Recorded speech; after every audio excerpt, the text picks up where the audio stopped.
you should do all this stuff off the air. But that's not how I did this tonight. But anyway, so I truly wish, ladies and gentlemen, you had been here just a minute or two ago. It was the most entertaining. It was the most entertaining. I was entertained very, very much. Right, as we were trying to get this thing to work.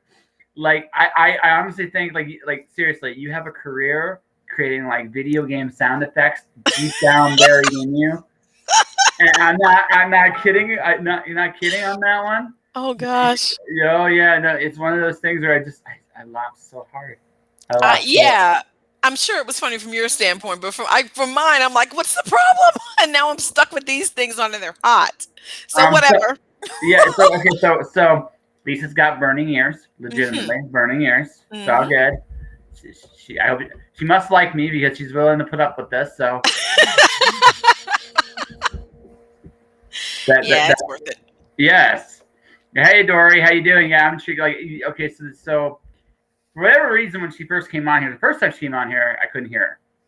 Second time so we had to do a few resets. Second reset, we so she had like like her voice was just completely messed up, like Discord.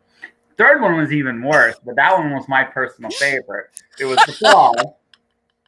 Sounded like a frog. I am not kidding. Like there was rivets, and there was moments of there was just moments of just sheer levity there. I was super entertained.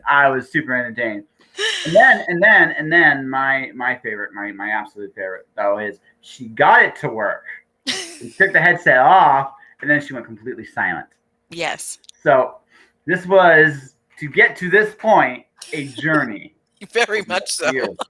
We are here.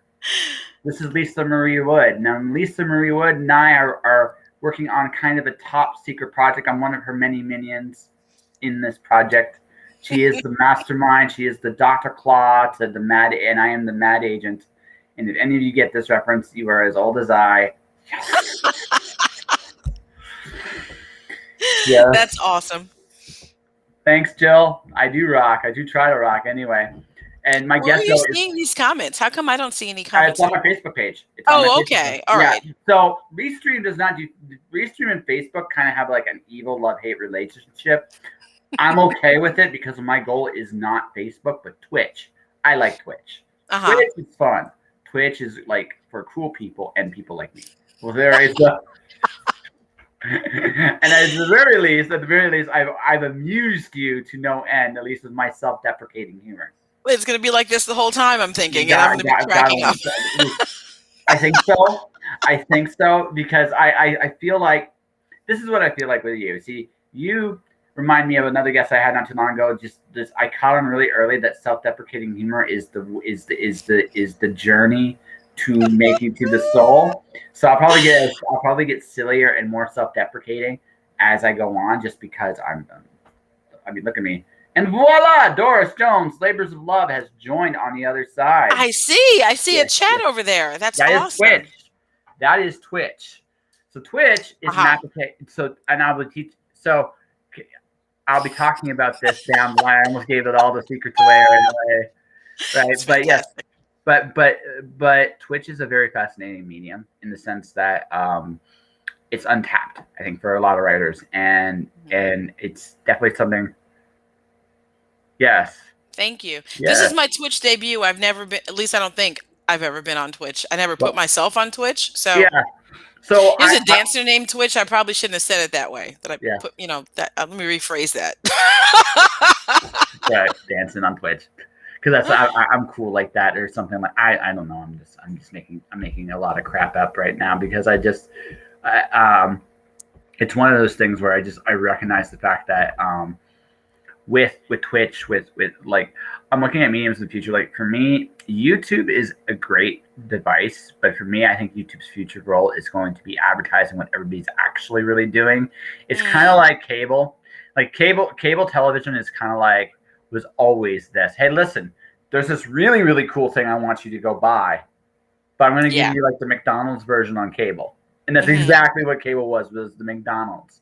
Yeah. YouTube has become McDonald's. Interesting connection. Yeah. Interesting connection. I don't know. I still think YouTube is, you know what I was looking at today is TikTok for writers. I Yes. didn't dive into it, but like I don't have TikTok at all. I mean, okay, can you tell I don't do a lot of social media, but TikTok, I don't, I've seen Okay. it and I So just don't really think I get it. I love YouTube as well. I think because yeah. you can listen to readings, you can listen to like interviews or like panels or like someone could like book trailers. I love those. I think those are great. You know, I don't know. I just think honestly, this is just me being straight. I think the Twitch community is a lot more like active. Like that. Like the Mm, thing is, I feel like YouTube is very there's still great people on YouTube. I don't want to feel like there isn't. There is.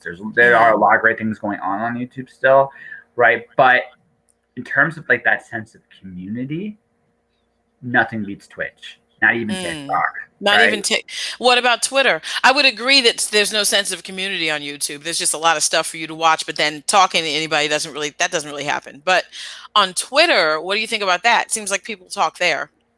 Twitter is an interesting it's an interesting business thing for me. Actually, is how I look at Twitter. Yes. See, Twitch every is more. Yeah, Oh, really? because it's such a natural medium for painters and artists, right? Because you can actually do something. See, writing is very interesting in the sense it's one of the only art forms where it's almost invisible in the construction part. The finished Yes. product is visible, but the construction is not so much, right? So a writer's like, I'm a writer. Well, you can do it. You can bullshit that. Like I am writing, as in I'm Right. in the toilet crying. What am I doing in my life? Right. right? Right? Listen, I've been there, so I know what you're Yeah, talking what am I about. doing in my life? Right? That's it. Whereas painting, you can actually see it. Although sometimes I know painters and or other artists are same thing. What am I doing in my life? I don't know what the hell's right.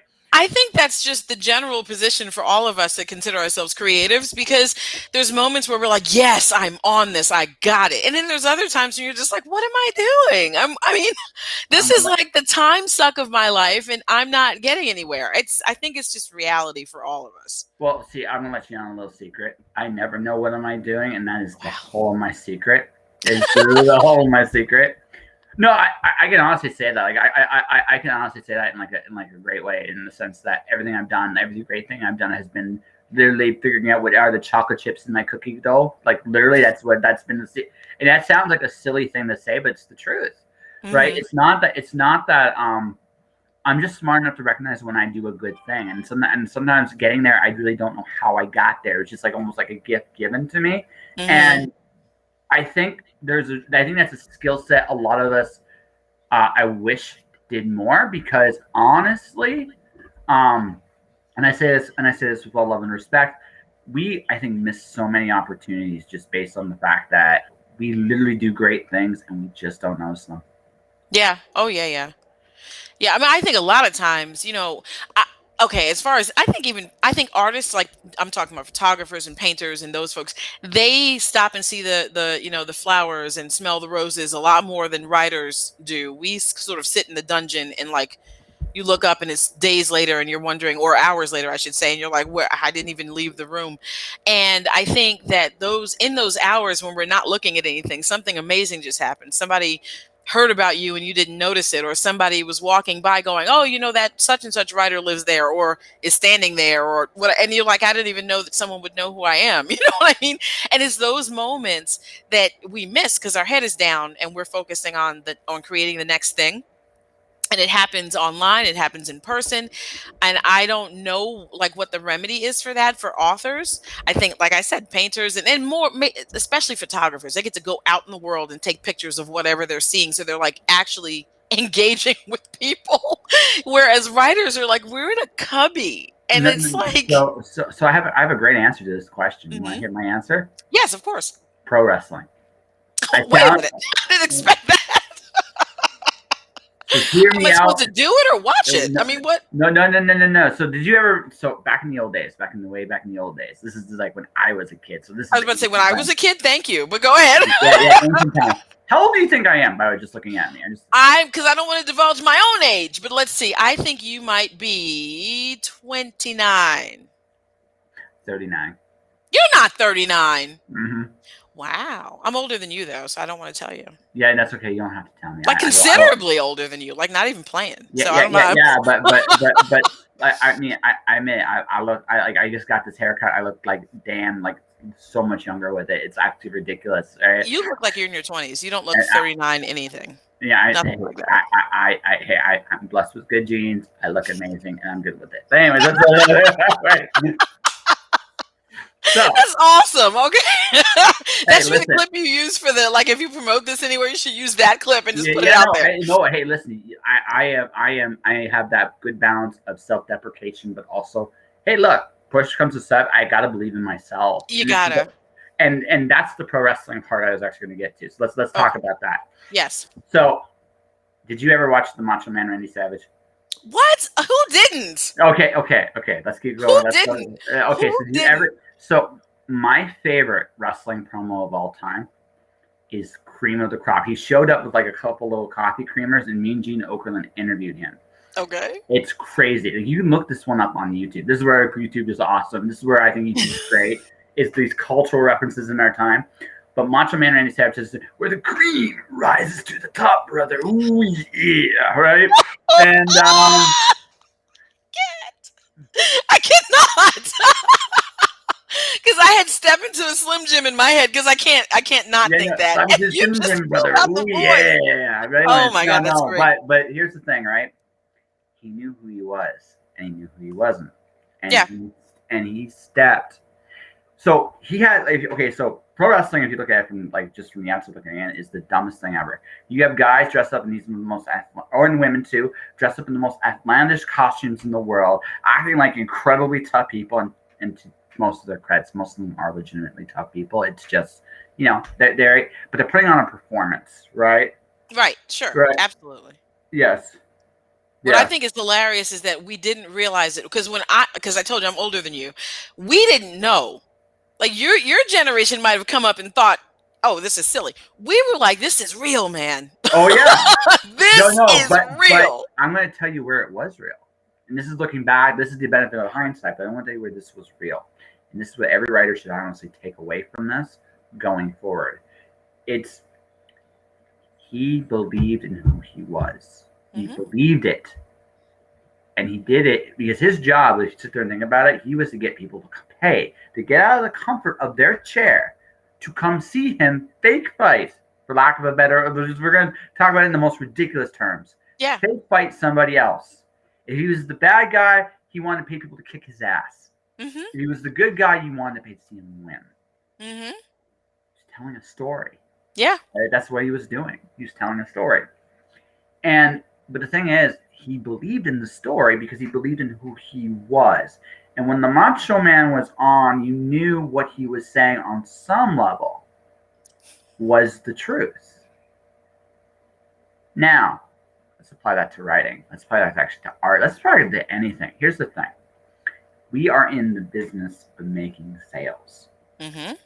Sales, when you get right down to it, is really two things: storytelling and relationships. Mm-hmm. That's sales. That people want to hear that ugly thing about money. Yeah, money's part of it. We're not doing it because we want to. We want to get paid. But here's the truth: you're going to support your friends.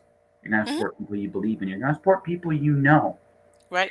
Right. That's what you're going to do. We all do it. Right.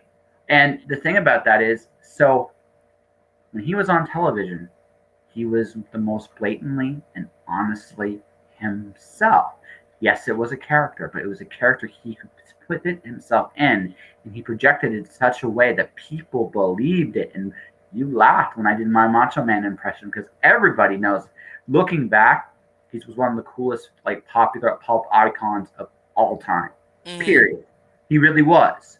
But and also in a Once Upon a Time world, I had a wall of Zen, Invader Zim, Pong, the Macho Man, and a really nice piece of art that we rotate from time to time being my wall of Zen. It was actually really, really, right? But the biggest lesson I learned from the Macho Man Randy Savage is be your authentic self. Even if you might have to color it up a little bit in terms of presentation, but at the end of the day, what the presentation's for is to get people's attention. What makes them stay engaged is you. You know what? I don't think I've ever considered the philosophy of Randy Savage before. Like Yeah, ever, ever. You know what came to mind when you said that, because it's like the whole concept of selling.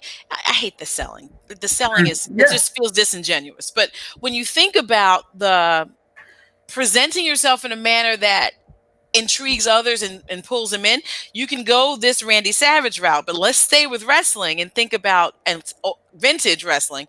Let's think about Rowdy Roddy Piper. sure.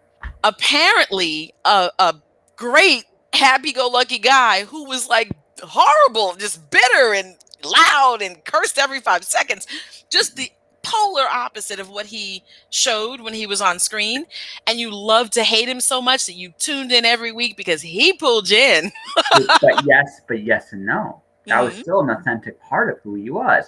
Here's the thing, okay? Think of metal shows. Okay, have you ever Hmm. talked to like a band, like a metal band after a show?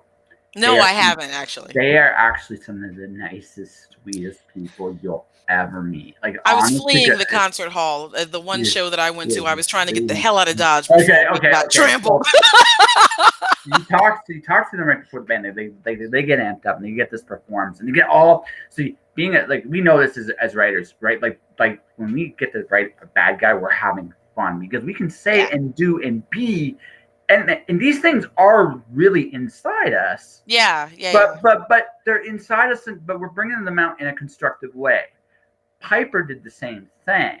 What he was like he had an inner wild man, like something like that. He was a shy, like he probably was a really shy, sweet guy. When I Hmm. don't know that person, but probably at the heart of him, that's who he was. But that shy, sweet guy also had this creative, like wild personality, and what pro wrestling gave him was a vehicle to express that wild side of himself in a way that didn't get him in jail. Right, right, Right, right. Yeah, right. yeah. It was a constructive way of doing it, and he was so gifted. Like he was a creative editor. Like his mouth, like his ability to talk on the microphone, was almost like second to none. Maybe the only guy better than him was the guy I just mentioned. The cream rises to the top, brother. Maybe. He was Right? fantastic though. No, He's no. memorable. Like But but but that's Randy but that's Savage is so memorable. but that's my point. What? See, here's the thing. Writing a good book is start and end of Hmm. marketing, but in the middle, you have to do what you can to get people's attention to what you do. Agreed. And I think the biggest thing writers, a lot of artists, the biggest mistake artists make is they forget how good they are. You were laughing about how confident I was a little bit earlier there for a little bit. That confidence, it made you, it popped you. And when the reason it did that though was because there was a very small part of you that knew I was speaking the truth, or at least I was speaking what I believed to be true. Yes, you were speaking your truth. Yeah, And I right? think that's very important. You're Yeah, right. Hmm. right. So, and this is where I said like this is where pro wrestling is a great sales model simply because if you really again, yes, it is the most like, if you really break it down, it's the silliest thing ever. Right? It really is if you really sit on one hand. But on the other hand, it is ultimately like if you really look at what pro wrestling is, it's storytelling using the choreography of a fight, right? Hmm. It's choreography of a fight. And the advertisement of it are these larger than life characters who have to, on some level, believe what they're saying and doing. And they're trying to establish a relationship and a connection to the audience because if they do that, then the wrestlers themselves make big money because now they're a proven draw. People will come see them. But Hmm. that's what it's all about. And it's no different with writing a book. It's no different from painting a picture. It's no different with a concert. Now, the way we do it's a little different. I don't know if I'm going to ever show up with coffee creamers, although I might do that on a dare. I mean, I'm definitely crazy enough to do it. Oh Right? my goodness. I think That's hilarious. I think I've either earned your respect or terrified you. I'm not sure which just It could yet. be both. It might Yeah, be a mixture of two. And sometimes, to be honest, you want that. I yeah, mean, as a horror author, I want to make sure I scare you, right? But yeah, I don't, and but at the same time, I want you to have respect for the fact that I can write this. yeah, So it's like you've got to walk this tightrope, and you're always walking it. But again, going back to that confidence that you talked about, which is not easy to find, right? I mean, no, any artist, any creative will tell you it is not easy to. There was a show that I watched a while back, and Oh, I wish I could remember what the guy was running his lines, and you see him like he's good, but he's like panicking through it. He can't like Mhm. he was an actor playing an actor, obviously, and he's running these lines, and he's like the heartthrob, and so he's got the look going, and he's got the lines, and he's doing it, but he's so self conscious about it. He can't like find his own confidence to be able to go in to this audition and just go. And I think that all of us creative people have that. Now, whether or not it comes up, bubbles up to the surface and people see it, that's a different thing. But it's always in the back of your mind. And as writers, because we don't come out unless the book is done, right? Or the story's done or the screenplay's done, we don't have those moments where we can say I'm working on this piece. I've look, you want to see what I've sketched at the start of it, and then but I'm still working on it, or I've got such and such done. We don't have that. Nobody buys it from us like that.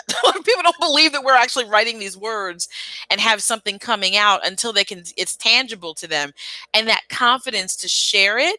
I mean, it's a huge hurdle to jump. Oh, So absolutely. No, no, no. you know, No, I'm again, but I think that, but I would argue with you that's true with anything. If you want to stand out, that takes real guts. yeah. Basically, you're saying, hey, see these molds everybody behind me is? I'm not in that mold anymore. I'm going to create a brand new one. And when it's Mhm. over, the people behind you like burn your mold to the ground because like, I can't follow that one. no, no. Mhm. But the thing is, right? You have to. Yeah. And I think the honest truth. Okay, look, we are in a world today where like authors essentially have three paths. You can go try to become traditionally published, Mhm. right? You can try to become independently published, right? You can try crowdfunding, Mhm. right? Crowdfunding isn't one I think is a gold mine authors have not fully tapped into just yet, Mhm. but it's coming. And when it does, right? And all three of these choices ultimately require the skill set I am mentioning here of standing out and saying, "Look, world, I'm amazing," or Yeah. something to that. Oh, Like yeah. because you have to. Because here's the thing: if you don't believe it, I'm not gonna buy it. Right. Oh, How's yeah, your yeah. book? It's about this and I can't make this eye contact because I'm Yeah. scared and I may want to support you, but I'm going to make it. It's going. You've just done everything in your power to get in the way of me possibly being a sale, Right, but you right? and I are talking like this, and it's fine because you're confident, and so am I. We don't have this problem. So many writers are so introverted that they can't come out of their shell. You know what I Is mean? Well, here's the thing. I'm still an introvert. I I'm totally not. no, no, no. So I no, I'm still an introvert. Mhm. Here's the thing. I'm around people too long. I need to recharge. I need my own quiet time. I need my space. I Okay. have introverted qualities to me. I mean, I know this is going to shock some people, but as good big amount as I have, there are moments I'm very shy. There Mhm. really are, Mhm. legitimately, Mhm. right? But I recognize that this does not serve me in the profession have chosen to do. I Right. can't afford to be that shy. Now, I'm not saying you have to be the loudest person in the room because Right. that's not what I'm saying either. You Right. don't need to be loud. You need to find that piece of yourself you're comfortable sharing with the world. Mhm. Whatever that piece is, and you have to do it because no one's going to connect with a cardboard cutout or this cup. You are Yep. not going to connect to this cup and say, "This is the cup." He said a word. It's Mister. See, Mister right there. Right? And you're not going to buy it because, honest to God, it's nothing. There's nothing you can tangibly do, right? And Mhm. right, but if I go to you and say, "Listen, I'm writing a story ultimately about confronting your fears, and it's Alice in Wonderland is Greek mythology. Alice is Pandora." Wow. See, suddenly you're intrigued. Yeah, And and you're you knew right. exactly what you were saying. You Yeah, didn't stutter through it, and that takes so much. And you're making a really fantastic point. And I don't know if anybody's listening. They need to like pare down what you're saying and listen to the core point. It's the whole channeling your Randy Savage, if you will. You yes, need to like be able to find your confidence and live in that. yes. And it doesn't have to be like. And the thing is, it doesn't have to be loud. It doesn't have to Right. be No. obnoxious. It doesn't have to be. It has to be that piece of you you're cool with sharing to the world, and it has to be a part of your confidence simply because you're sharing it to the world. Some people aren't going to like you. That's just the way it is. Right. I know it's hard to believe that people don't necessarily like me. There, Lisa. I know that's a hard truth, and she's laughing at me here, right? But it's the truth. Like, I'm not here for everybody. Right. You're not here for everybody either. You're Right. a horror writer. I actually think you guys might be the second most disrespected genre right now. What do you think the first is? Romance. By far, it's romance. But they may disrespect him, but romance gets a lot more shelf space. They get a lot more sales. No. I agree with you. We will talk about that in just a minute. I agree totally well. But if I'm going to be very honest about respect, I have to say romance authors, and for one very simple reason: they carry the book industry, and the book industry resents them. Oh, maybe that's a good one. That's a good one. I'll give you that. And here's the thing, I don't know why. Here's the deal. Look, you and I. Hey, listen, I am like anybody else. I like pretty women. I like a little fantasy with my pretty women. I want to have a good time with my pretty women. Yeah, it is the least found spoken word when I search for others. Yeah, absolutely. Really? Mm-hmm. Right, absolutely. Here's the deal, right? It takes a lot of talent to make a sock sexy. I'm not joking, right? But and the thing that bugs me about the disrespect because you're right, I think that romance gets disrespected. I think horror gets disrespected. The thing that bothers me so much about that is there's nothing wrong with a little sexy in your book. Yeah. Because sex is part of life. It's happening in the world to people who are living, and I don't really, or with people that are living, and I don't really understand the frown up or the turn away and the whole focus on that. Because it's a little, because we as so I never have understood this about American culture, and I think I never will. Excellent, Doris. I want to read it all about. Right, I'm like Doris. Yeah, Doris needs to tell us about that one because I'm okay with it. Yeah, I'm in. I don't even know what's about, but I'm in. Right? Well, she said there's going to be some sexy in there, so I'm okay with the sexy and no politics. I'm all right with it.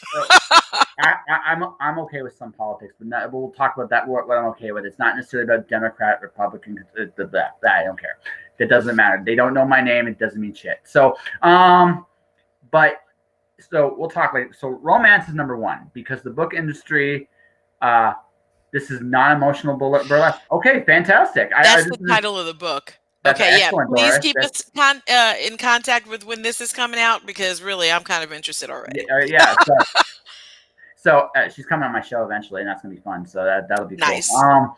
But these things stink. I hate this thing. Go ahead. I'm sorry. I'm sorry you hate. Listen, give them a name, curse them once. Yeah. So here's the deal. Horror is disrespected in a completely different way. Okay. Horror is the language of tension, ultimately. Mm-hmm. And I feel like, okay, so when most people think horror, they think Stephen King. Mm-hmm. It's great. Stephen King does do some great horror. Although I would argue he doesn't really write horror as his main genre anymore. He writes dark fantasy. All right. It was a little horror etched in there. So what's happened to horror is now a little bit of everywhere. It's almost like we're not going to give you a separate section just because. Yeah, I mean, how dare we, right? Except it's like scaring people is like literally getting people aroused might be the easiest thing in the world to do, but getting people scared is probably the second easiest thing in the world to do, and that's what horror does. Horror is about exploring like transformation. Ultimately, horror is the genre of transformation. The idea that this world, no matter how messed up and crazy that you put on there, you can see it viscerally happening in some way. And that's the truly horrifying part of horror. Mm-hmm. The book that terrified me the most is not technically considered a horror book, but Fahrenheit 451 by Ray Bradbury that scared the shit out of me. Mm-hmm. Right? Oh, horror and zombies do sell, Doris, but not in the bookstore. But bookstores frown on it. Yeah, the TV, the television, and the movie screen love it. Not the bookstores, though. Yeah, And they Sadly. should. But And they should. and that's not to say there's not good. The issue I have is this, and I think all writers should be able to eat. You know, if you're Yeah. writing what I don't care for elves, that's my personal preference. Elves, and I don't care for what do you call them? Oh, it just escaped me. What the devil? So Twilight's out. Okay, moving on. No, I don't like the what's the thing called? I don't know what I don't know. It's simple. It's so simple. Dragons. I don't care for dragons and elves. So if I see an elf or think there's a dragon, I don't look at it because I don't like them, and I know this. That's my preference. Other fantasy elements, I'm fine with. I'm not just saying, the whole genre is terrible because I don't like dragons and elves. That's my business. You know what I mean? Yeah. And I don't understand the whole wiping away of, and because there's all different types of fear. I write psychological horror. I don't write extreme horror. There may be moments where I say something that's really kind of gross, but the whole book will never be an extreme horror. Well, let me not say that and then watch me write one. But for to date, the whole book has not been some extreme horror gore fest like Clive Barker's, Hellraiser stuff, which is awesome. I enjoyed watching and reading a portion of it, but I don't write that, at least not yet. And so therefore, when you put my psychological horror in the same boat, or quiet horror in the same boat as extreme horror or something visceral, and then you wipe it away and say, no, I don't like horror. You're making a mistake because you're missing something you might really like, because what I write is really, really close to suspense, really, really close to, that's awesome. Thank you. Really, really close to suspense, really, really close to thrillers, psychological dramas. These are the things that Ira Levin, you'd be a little hard pressed to find him categorized as horror in a lot of places. But are you telling me Stepford Wives wasn't horror? Of course it was. Yeah. What are you talking about? So, it's that dismissal of anything that doesn't fit, or just, I don't want to say they're just deliberately dismissing certain subgenres. I just think they're assuming that they're all the same and they're painting it with the same brush. And that's just where you miss. That's where you miss in every single genre you miss, Yeah, absolutely.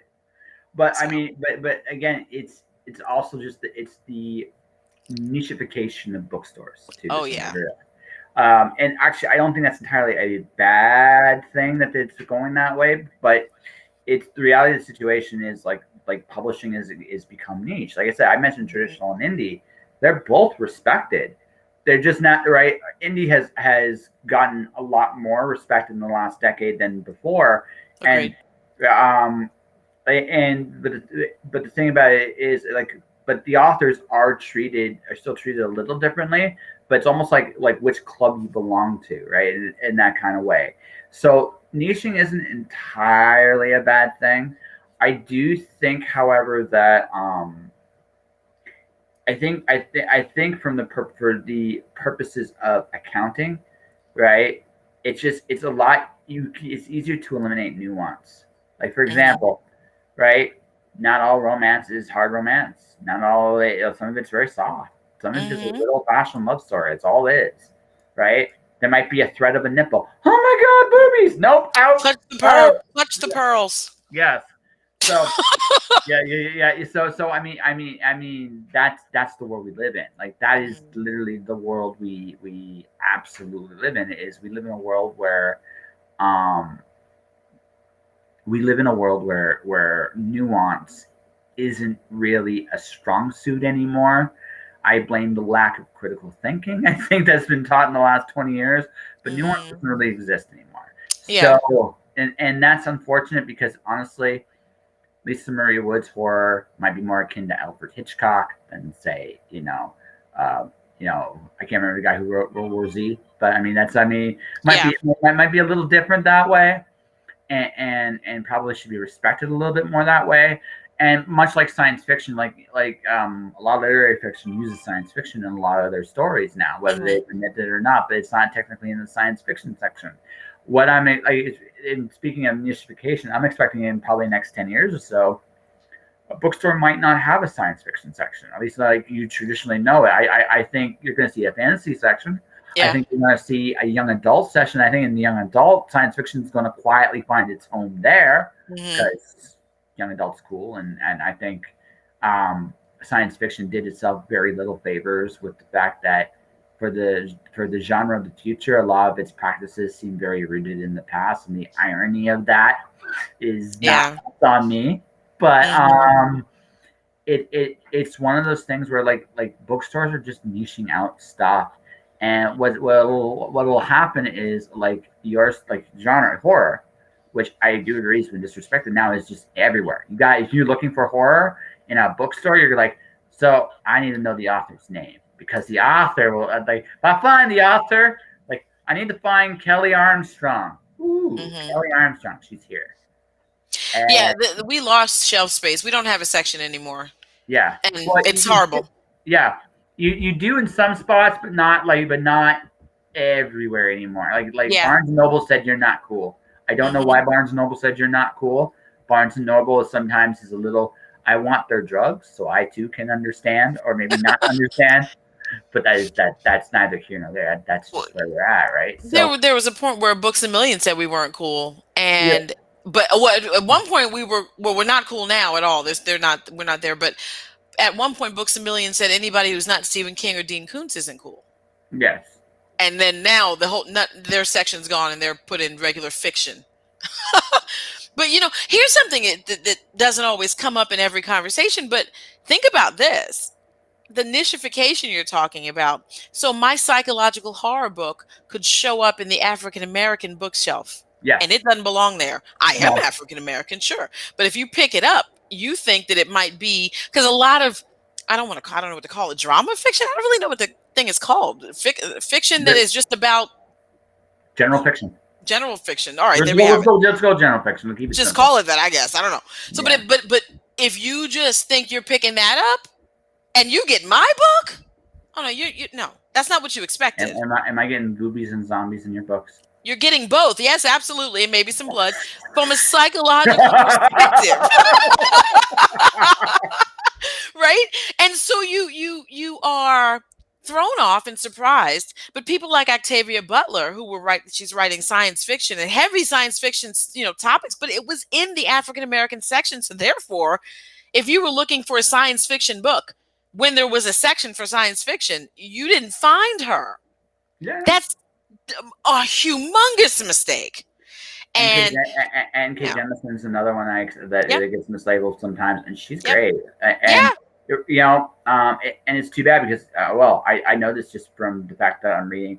I read N.K. Jemison actually in comic book form, as Mm, she's been writing the Green Lantern series Far Sector. It's fucking fantastic. It's great. mhm. So now I've read some of her actual fiction books. I'm like, good God, Yeah, right? but it's like if you look in the wrong spot, you'll never find her. Yeah, exactly. And that's Horrible. kind of the sad truth, right? Yeah. You Yeah, send them I my mean, I don't think fucking race should be the category. Like, I don't no, see that's not a genre. You know well, what no, I mean? no, well, United States is in a interesting perspective right now because so I'm old enough to remember when Rodney King was beaten. Hmm. Now, Hmm. now, now, Black Lives Matter Hmm. wasn't the term back No, then. It was something else. And yeah, I it remember, was off of his words. If you remember, "Can't we all just get along?" He said yeah, that in yeah, yeah, some press conference, and that took off. yeah. But I remember having a conversation about some of the same issues then with some of my friends then that I had a conversation with a buddy of mine that lives in Toronto, Ontario, who doesn't get the same racism in Canada is a little different. I'm Okay. not going to say it's definitely here. I'm never going to say it's poo pooed. The difference is it's less blatant here than there. It's more polite and behind the scenes. The one advantage, if there's one advantage to the way you guys do it, is you can see it coming a mile away. Uh-huh. It's right in your face. It's in your face. Whereas if you go to Canada, you might not know until it's like you're in the middle of it. And I've seen, Um, yeah, it's not the same. It's not as extreme but it's there. There's no like let's not kid ourselves, right? And mhm, I'm certainly being honest about it. But it's the same issues that I had as a kid are still here, mhm. and now I'm maybe a touch crazy, but I think the one thing these issues from then and now have in common is we've also had essentially the same leadership then versus now. And Mm-hmm. it, nothing's changed there, ergo nothing has changed here. So now there's always that rule to placate, to try to placate in the short term. Like, oh, these issues are here, and we give the rats something or other about them. So let's all come up with this new speak, and we'll sound like we care and we're sensitive. We're going to put you in the right places and things. So now a bookstore that's looking at, and they're going, this is my point. So the bookstore is looking at you. I haven't read your stuff yet, and I can't. I'm sorry. I'm Of course. I sorry. mean, it's no problem. Yeah, It's yeah, just, yeah. but you said this live, so you know you now have to read something. Yeah, I know. Hey, listen. If nothing else, I am a mostly honest guy. If not to nothing else, right? Hey, listen. And this is how honest I am. I admit I lie. I'm not going to tell you how I lie or whatever, but I admit I do it, which That's is all. which is a very self-aware, a very, like I said. I may not be. I try to be as straightforward as I can, but I'd be lying to say I never tell. No, I'm not going to say that. But I'm comfortable enough in my own skin to acknowledge my flaws to the world. Ladies and gentlemen, I am a fuck up, and I'm totally good with that. Right? Oh goodness. You like me though. I do. I do. Yeah. You crack me up. I'm gonna make a little before I get to my point. I'm gonna make an aside here. I feel like someone like me is very refreshing for someone like you. Yes. You hit the nail on the head. Yep, Yeah. absolutely. You had this. I did a job interview about 3 months ago in Windsor, and I was dealing with this one guy. Like, and I just answering questions just as straightforward as I'm talking as straightforward as I am now. And he starts breaking down. The manager starts breaking down and laughing. And I'm looking at him because I'm not telling any jokes. I'm just being honest. He looks at me. It's like no bullshit. I love this. There's no bullshit. There's no games. You're just telling me like what's on your mind. And it's like yeah, I just don't know how to do it any other way. So Wow. yeah, and I'm too old for it. Like it's too much work to bullshit. It really It really is. is. Oh my God, it is. Um, but the thing is, what I was going to say, and this is like what I mean is, we're at that phase right now in that we're trying to sound like we're sensitive. We're not really dealing with the real problems. There is never enough attention focusing on the real problems that are going on in the world. Hmm. Everything that, and as a result, everything almost cycles over and over and over and over and over again. Whether it's the vaccine today, no, this has happened before many times in my lifetime too. Hmm. People may not see it, hear it. It's come out it's come out in a different package, but I've seen this story play out before. I know where it's Hmm. going to go Hmm. because it's already happened. Black Lives Matter, I know where it's going to go because I've seen the game already once in my lifetime. Yeah. All right. I don't want to sound like I don't want to sound like a negative person because honest to God, there's a lot of awesome people, and while I do think we are repeating the same old story, I do think there has been some good things and some progression. Hmm. I'm just very honest with the fact that the real problems, we as a culture don't know how to deal with our own shit, and as a result, we kind of like I think I'm going to blame television for this because we've conditioned people a long time ago, and this has been going on since before I was born. You don't need to solve your own problems. We got an expert over there that knows what he's doing. Nice. Hey, Larry, quit picking your nose. You're on TV. Oh shit! Yeah, I'm your expert here. I know exactly what I'm doing. Ignore what I just did. I was drunk. I have problems. Right? Nice. Yeah. Yeah. Yeah, Yeah. no, but we've had a lifetime of this. So it's almost to the point that we almost don't know how to look at our problems honestly in the face anymore. And um, I kind of feel like that with that concept, like okay, I look at the fact like the current president of the United States. This is my political thing. I know what Joe Biden's going to do. Why do I know what Joe Biden's going to do? Because I have a 40-year history to go by with Joe Mm-hmm. Biden. I'm Hmm. not surprised with anything he's done so far because it's all within his wheelhouse, right? And he's not, and thing is, you can look at his past and you can predict his future because he's been on the clock. And suddenly I feel like I scored a point. I'm not quite sure how I scored a point exactly, but I think I scored a point there. That thumbs up was actually for Doris. I didn't want her to think I wasn't answering her, but Yeah. yay, thank you. But no, no, no. And I think you are hitting the nail on the head. People are not paying attention to. Well, Mhm. don't judge this one because we had there was.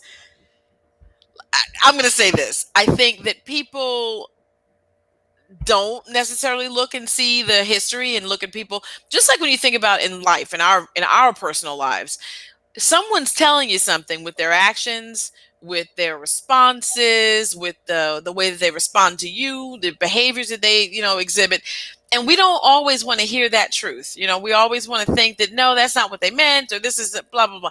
We don't always want to believe it, but when people are telling you something, you need to listen, Mhm. right? And so I don't think that everybody is listens when you say, well, he ran on this and he says he's going to do X thus and so, and oh look, he's doing X thus and so. Well, that's because he's always done X thus and so. No one's going to put two and two together. Yeah. Not I should say no one, but lots of people won't put two No, and two together. well, it's funny to me. Like everybody talks about, no one listens to science. I would argue in this time, no one listens to history. Yeah, yeah, Right? That yeah. I think that's that's the true. one. That's the one that I look at and go, everybody's talking about science, everybody's talking about politics. No one's paying attention to history. All right, Yeah. and that's the one, that's like. So again, I can guess what's going to happen in the next 5 years, just because we've been down this road before and it's been this way. Oh, nice. Doris, telecommuting is so much fun, though. For real, Yeah, it is so much fun. And it's such a fast read. I'm just putting that out there. yeah, It is really like, wow. yeah. Um, you know, I think Dora. I made a fan. I made you a fan, if nothing else, just for coming on the show. So awesome. this I'm is so happy to have been here tonight. But yeah, I wanted to make the comment about how, this everything right now is let me address Doris's comment real quick. I'm yeah. telling you, it is not what you think, but it looks like it, right? And then when you get into it, like I said, I'm a psychological horror author, so that just means layers upon layer upon layer. So there are layers there to unpeel, and once you get to doing that, it's I'm saying it was so much fun to write. So I hope you read that and then let me know what you think. So no, what I was going to make the comment I was going to make was that this Black Lives Matter thing is the the Rodney King would be the most recent iteration of some big blown up thing that happened worldwide that people outside of the country knew elsewhere. Woohoo! Thank you so much. I appreciate that. Thank Yeah. you. Let me know what you think. Please don't hesitate to reach out when you get it, because if you've friended me or followed me everywhere else, you know how to get me. Yeah, Uh, I think, before that, I lived in New York growing up, and there was a thing there. I lived in Rockland, but Rockland's like a suburb of the city, and but you're still, I mean, it's all the same TV, right? It's the same television, and it's there was a thing then in the late 70s, early 80s. There was a problem then, you know, and you look at there's a guy named Amadou Diallo who was just pelted with bullets back in the day, like just very much like just brutality. Really, it was like, holy cow, did you need that many? Like, how could anyone have that many? Was what I remember thinking as a child. Like, how do you? Like, that's putting in reloading a bunch of times and several people doing it. Like, why would this be? And now, fast forward all these years later, and you see this kind of thing happening, in the street. And all I'm saying is, yes, history repeats itself, right? And we all need to pay attention. It seems to me, and maybe it's because we have more access now, and that's something I've kicked around a lot. Like, do we know more now? And that's what freaks us out more. Like, because there's like just a barrage of it, but there could have been a barrage before and I was unaware. I only knew my little circle of the world. Don't know the answer to that. But fact is, the brutality seems to kick itself up a notch every time it comes around is what I was getting. That's what I was leading towards. And people should pay attention to that, you know? So, That's because it's like anything. It's like, okay, so first off, Arizona on my Facebook says, Josh, don't say fuck up. She broke out in laughter when I said that the way I said that. I'm doing it now. And you Right? But stop it. If I cover my mouth, I'm totally finished. And I could be like laughing silently for 10 minutes if I don't stop myself. But I just want to say, Arizona, I'm honest. I'm just honest with myself. Like, I don't have all the answers. I don't have it all together. I make mistakes all the time. I make them right now, and I don't say this in like this. I'm condemning myself to the eternal pits of hell. That's life. I'm going to make a ton of mistakes, and I'm going to learn. I'm going to hopefully learn from them, and I'm not going to learn. But I'm not going to learn all of them the same way, because in some ways there are parts of me that will get it really quickly because I'm smart, and there are some parts of me that don't get it so fast, and so you got to get your head kicked in a little bit, and that's just life. And so I'm going to tie that into what you're saying here. So here's why it's getting more brutal. There are a few reasons. Access, right? That's one. Two, the problems haven't been dealt with. Like, this goes back to something I said earlier, right? The problems aren't being dealt with. So what happens when a problem doesn't get better? Over time, it gets worse. It's like if anybody, like, if I had an addiction. Okay, I have an ice cream addiction, and I like me some ice cream. And everybody like, okay, who doesn't like ice cream? But let's say, for the sake of argument, like, my addiction got me to the point where I was like 300 pounds of pure jelly, and I was like dancing with my jiggle. I was like, yeah. And they're like, Josh, you can lose all that weight, but you have to give up this ice cream. I don't want to give up my ice cream though. I'm okay with the jiggle. Then suddenly my heart goes wrong next time. Yeah. Mm-hmm. But then a kidney, then my liver. Mm-hmm. Right? Then it's no longer so much fun. It's no longer about the jiggle and the vanilla goodness that is ice cream. It's now a serious problem that I have a sugar issue. Now I have diabetes. Now I have this, and I picked ice cream because it's excessively innocent. Yeah. And also, right? Because if I say it, alcohol, it's like, oh, yeah. I know exactly what you're talking about. But here's the thing. We've heard this so many times, it's almost like a blank slate, right? If I say cigarettes, oh, yeah. No, ice cream. Ice cream is silly. It's like, yes, it is. That's why I got you in. And then you heard me. It's like, yeah. Oh, because you have to do that sometimes. Mm-hmm. And that's the thing. Like, we look at problems and we but is and Arizona is laughing because this is fuck up the praise. Yes, Arizona, it is the phrase. It is the phrase. Why is that the phrase for me though? And why am I laughing? No, it's the phrase for me. I just said I'm a fuck up, right? No. But why do I laugh so hard when you say it? It's not even because one, there's an authenticity to it, right? Yeah, That's part of it, right? And two, I'm not giving myself excuses. Like, this is the beautiful thing about this, right? I'm not being self-deprecating when I say this either, right? I am being just me to the point, real. Mm-hmm. I screw up, and I pay for the consequences of my actions. And sometimes it's silly because, listen, you've talked to me for what, an hour? Do I seem like a very serious person most of the time? Probably not. So my mistakes for the most part are harmless. They're kind of stupid, actually. And I'm good with that. I mean, I would rather have those mistakes than some of the other mistakes I've seen out there. But I have majorly screwed up. I have hurt people. I have done things that I would rather not have done and wish I hadn't done, right?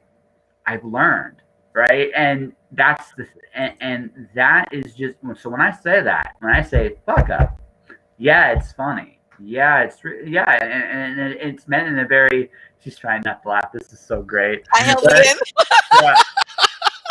But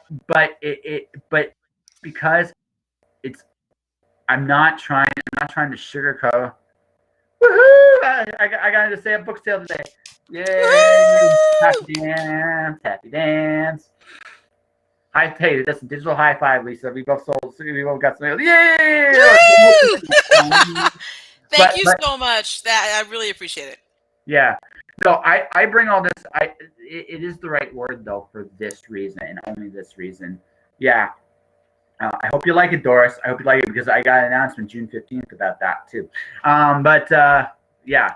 So, but I'm honest about that because again, I know this. Like, as far I am a wise enough man to realize that even in spite of everything I do or don't do, I'm still foolish. I'm still immature. I'm still flawed. I'm just going to, and for the rest of my life, it's going to be this way. Yeah. Yeah. Right. And hopefully I'm wiser. Hopefully I don't make the same mistakes all the time anyway. Right. I'm going to make some of them over and over and over again because guess what? It's part of what makes me me. Right. Right. And that honesty, I think, is now. Am I a fuck up in that in the sense I'm going to do a downward spiral every time? No, I'm not that kind of guy. But it's like I screwed up. Oopsie. Yeah, but as long as you learn from those mistakes and move, Well, as writers, we get the opportunity to take those mistakes and put them into our work and let the characters work them out. And then we get to watch what happens, if you will. I mean, I'm a pantser. I don't plot. I don't like to plot. So as a pantser, I watch my characters go through whatever they're doing. And I'm like, oh, that was an interesting reaction. Those reactions are all my reactions, right? The things I would say and do and respond to certain variables with, but it's nice to see them applied with a problem that's real in my life and see that they don't make the same mistake. So with your characters, you like bring a bag of popcorn. It's like, oh, I can't wait to see what they do here. It's like, yeah. I do. I absolutely do. Oh yeah. Because I feel like I don't know, for me, if I find my authentic voice by just writing, just going for it. If I outline, I've tried it. It's too planned for me. I do what I call partial outlines. This is what I do. I treasure map the end of the story. This is my ending. I know what the ending I think should be. It's right here. And I start here because this makes sense to me. And I can see there's a connection between this point in the story and that point in the story. Now, how do I get there? We'll find out. Yeah, find out. But what I tried doing with a novel I'm working on right now is I structured it in such a way where it's like, okay, I'm gonna put little plot points, nothing major, just character points of where the voice of the character is currently at. So I have an idea. So when in doubt, refer to this. If I don't know what the character is going to do next, read this little thing, right? She is crazy. Okay, so what makes her crazy, right? And then go from there, right? And that kind of stuff. So I do little side notes like that, but I let myself be surprised because I think part of the reason we create stuff is we want to go. Look, I love hallucinating the other people's stuff, but I also enjoy hallucinating. I also enjoy creating my own hallucinations. Heck yeah! And the thing is, much like when I read a book, I want to be. Yeah, I'm going to be writing somewhat to my expectations because you have to, but I want to be surprised too. And I think that's what I think that's the thing about pantsing a full plotter. I think a full plotter is sometimes loses out on. You can sometimes see it. Sometimes, technically speaking, the book is sound, and you can probably carve that out a lot easier. But there is something about that accidental spilling of chocolate chips into cookie dough. You can only find when you pants. I think the balance is structure helps you keep going in the event you don't know what you're doing. Right. I don't know what I'm doing ever. That's See, for me, that's part of the journey, though. Yeah. You don't want to. I have physically gotten in my car and just taken a drive and don't know where I was going. Just ended up wherever and come back. Yeah. I mean, I know how to get back. You know what I'm saying? Like, as long I don't drive to the next 2 states over and have no idea anything about those roads and can't figure out how to get out. I mean, that's not what we're doing. But I have driven and said, "Oh, look where I ended up. This is a cool way. Now I know this way out. This detour. I'm going to come back. But getting to wherever you're going, it's all about the journey. Yeah. I mean, if you are so busy focused on trying to win something or finish something, or the end point being to sell something, then you're missing out on all the pieces in the middle, like the conversation we've been having with Doris all night. That middle stuff was where I wasn't thinking, oh, she's going to pick up this book. That'd be fantastic. I wasn't thinking that. I was just thinking, let's talk about writing. Let's talk about whatever we're talking about. And that we ended up there. That's the journey. And now she's on a journey to read the books that she bought and then get back to a conversation. Yeah. And also the best part about that too is, I mean, we started with Macho Man Randy Savage tonight. I know you didn't expect to go there. Of Randy Savage. Yeah. I'm telling you, I've never thought about that in that way ever. And I will have to share that because my husband actually really likes Randy Savage. So he's going to be like, I can't believe that was what you talked about. And I'm absolutely going to tell him. Because when I said pro wrestling, right? Oh, nice. Yes. But that's the best part, right? You it's why I love doing these conversations. I don't know, we had a great plan when we started, didn't we? Well, listen, I figured you and I are going to get together and chat, and that's exactly what we did. So yeah, exactly. There was no other plan. There's a comment about the table of contents in the Word manuscript and being lost without it. The fact is, you got to do it the way you do it. Mm-hmm. I was talking with someone who actually writes out like the whole story on sticky notes, takes the first scene, like chapter 1, scene 1, writes that out, turns the sticky note over, goes for the scene 2, turns it over, fills up this whole pad of sticky notes with all of it, every single step people are going to do. And then when they're done, they flip it over and begin to write. Now, there's no way in the hell I could ever do that. I can't even think like that. But if this person I was speaking with was a woman, if she can think that way and it works for her, do it. Everyone has to find their own.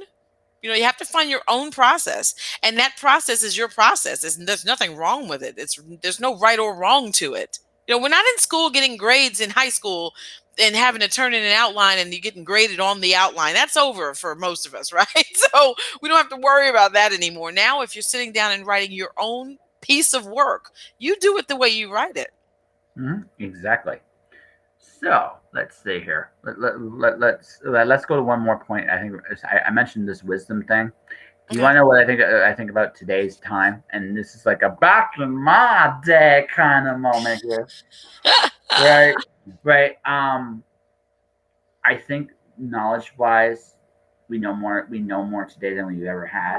Yes, agreed. Wisdom-wise, we're dumber than we ever were in any other point. I think because I reflected on the whole pandemic. You guys are pretty much coming out the door. You got another month and a bit, and you guys are just saying, you know what, we're going back out in the world. And now we're going to go to the extreme end of the other way now, which is everybody's going to go out, everybody's going to party, everybody's going to just cut loose. And Canada, sometime in the fall, will join in because I think everybody will see how much fun you guys are having and get insanely jealous. That's my theory. But and then we're gonna go down this path probably to about 2023 when it's like, okay, we're all broke now. We got to figure out what the fuck we're gonna do with the rest of our lives. But that all said,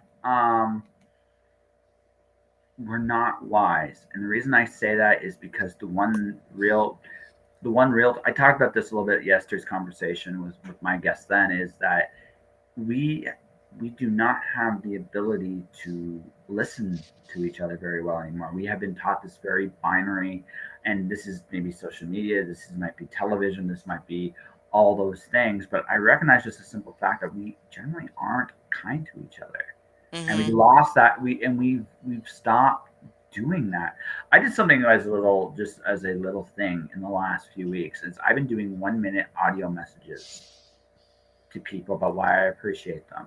Oh wow, that's nice. Yeah, you know what? Oh, you have no idea the responses I've gotten. I've gotten everything from tears. Oh wow. Oh yeah, no, because again, no one's used to it. Mm-hmm. If you're kind to somebody for just no reason other than you can just be kind, you rock people in a way they don't expect, because first response is, what did they want? Mm. But the second response, when they realize, Mhm. but here's the thing, very quickly that goes away. It's like, you just said that because he could. And then, right, and that's when you see some people break because you're taught that you have to be this tough person. You have to stand and not compromise. And there's times for that, sure. But I recognize something like the one thing I look back on in this time, I hope we never go through another time like this Mm. ever again. But but it would be foolish to think we'll never go through another crisis ever again, True. right? True. I would, so what I sincerely wish when as we come out of this year, because I think although our problems will not go away, I do think the lockdown part of the pandemic is over. I think we're going to get back into living into the world again because we have to. But I do think though that I hope in the next time we are in a crisis that we can remember the simple fact is one, we've been in tough spots before, and but two, and perhaps maybe most important, we're kinder to each other in these times because everybody is struggling against something and we Mhm. don't really know what those obstacles are. And in a situation like this where there really was no good answer, there really Mhm. wasn't. It didn't matter what side, whatever fence you stood on, it wasn't a good fence. It was Right. just a fence, right? Right.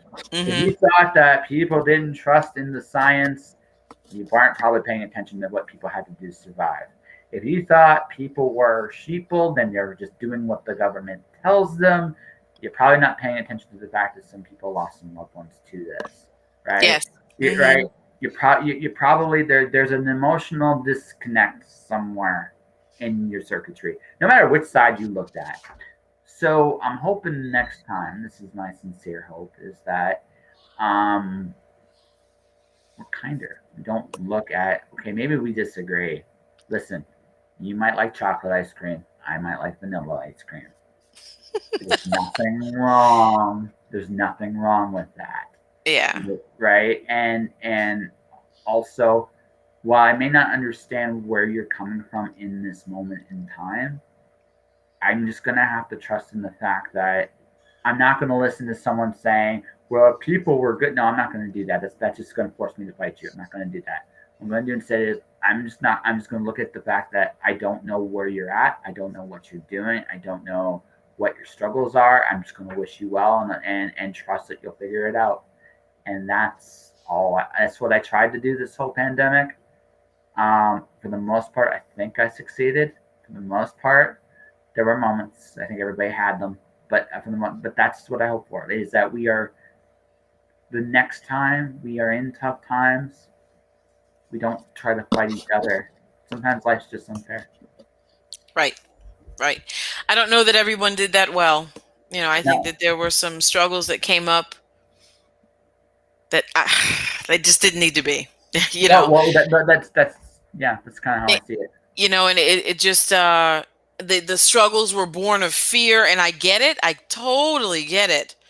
But there's got to come a point where we're not as afraid of each other, just in a Yeah. general sense. We've got to be able to see each other as human beings and not look at all these different.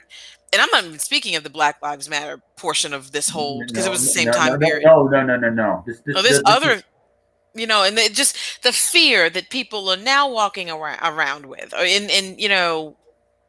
has manifested in violence and has manifested in hate and all that. It's nonsense as far as I'm concerned. And oh, yeah. I think I've seen it. I mean, I've seen it myself in the past 20 years. I've seen it twice at least on a large scale.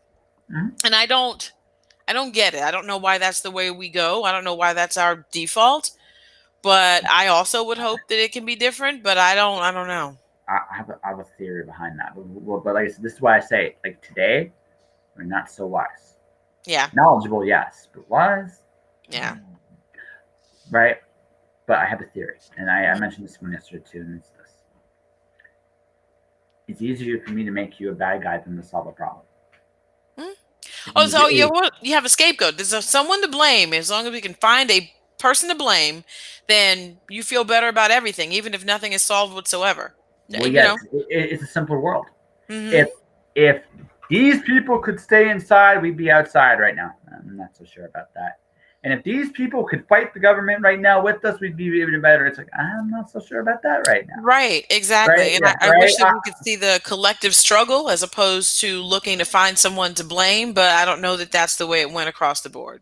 Well, yeah, I know it didn't. You can look at Facebook. You can look at Facebook, especially during the first 6 months of this. It's like, oh God, stop, just I stop. told you I'm so not political. I don't even look at that stuff. I never talk about stuff like that. And I mean that's right or wrong, whatever. I just don't that's not when I go on Facebook because I told you I don't care about social media as much as some people do. So if I go on that stuff, I'm going on to celebrate other people. I'm going on to cheer about something I did or have a fun, happy, laughing conversation. I'm literally not responding to someone's political thing. No, Or, I know you know. you just can't win. You're not going to change anyone's mind anyway. So Mm-mm. all I did, like I said, this was why it's like 1 minute. What can 1 minute of kindness do to somebody? And Mhm. I recognize that it's such a simple thing to do. Take 1 minute a day. Take 5 people. Oh wow. I'm sorry, Doris. Yeah, I'm so sorry. See, Uh, that's ridiculous. And yeah. this whole friending thing, it's like if people are just dangling their friendship on social media like a carrot. Like well, I see these comments like if you don't something just say something like if you don't agree with mask wearing or whatever position they're taking, just unfriend me now. And I'm like, you guys, what are we talking about right now? Like how it's become a weapon, you know? Yeah. Well. Nice. It's become a weapon. You know what I Yeah. mean? And I think that social media is what I'm speaking of. It's become a massive weapon. And I think that while it brings it makes the world smaller so that you can really learn what's going on. Like now we know what's happening in India with what's happening, how COVID's impacting them, as Mhm. opposed to not having any knowledge and not even thinking about it, to be honest. Now we see it and we know what other people in the world are suffering with. So it's great in that regard that we can be connected, we can send help if that's what we're going to do or whatever decisions we'd make. But it's horrible in the way that it polarizes people Well, because, that's the thing. It doesn't really have to polarize. I don't think it actually has to polarize people. I think what happens is we our television has by its very nature been very polarizing. Social media actually has the ability because again I can have a conversation with anybody in the world, and I don't think people realize how powerful that actually really is. hmm, Right? I mean, true. I talked to Lisa Marie. Where are you based out of? I just said like you don't have to give me like your full address, but where are you based out of? The East Coast, I'll give you that much. Okay. East Coast of the U.S. Can you give me can you okay, so I'm in Windsor, Ontario, Canada. Can you give me like a mileage? I just we think had a I fuck. am. I think I am 6 or 7 hours from Niagara Falls. Okay. Maybe So so so 8 hours so from we are Toronto, maybe. so to give it perspective, we are 11 hours apart driving. Okay. Okay, so you get about 11 hours. Okay, and we are having a conversation right now. Yeah. Yeah. That's actually really fucking cool if you sit there and think It about is. that, right? All right, Oh, all it's right. amazing. You know Yeah. what I used to like? Do you guys remember Periscope? Do you remember that? Yes. I mean, I used it every now and then because I thought it was cool to be talking to somebody over. I would always get people who were like in the UK, and then I mean, only when someone danced in front of my screen and began to, then was I like, well, I don't know if this is great because I'm just sitting here waiting for my food, and I was fooling around on Periscope, and now I'm having a peep show. I don't think that's what I was looking for, but I thought Periscope was the neatest thing because you could just get on and watch people, wherever. Somebody in Brazil was giving a tour, and I'm like, this is the Yeah. coolest thing ever, Yeah. No, it is. No, it really was. Right, and I that's the point. loved it. And that's the That's to point. me what we should be doing. Oh, absolutely. And that ability is there, but like I said, so then that ability is it has been there the whole time, right? And like I'm not going to argue about Joe Biden because let's be honest, Biden doesn't know my name, and Right. I'm a political atheist. You want to know what I think about anybody? Just look at their. All I tell everybody: look at their history, look at what they've done. You know what they're going to do, because why would they change? Right. And Well, that's it. Yeah. sorry to cut you off. To address that though, I don't talk about politics either because I'll be honest with you. Like, I'm not trying to say that I don't care what happens, because I do.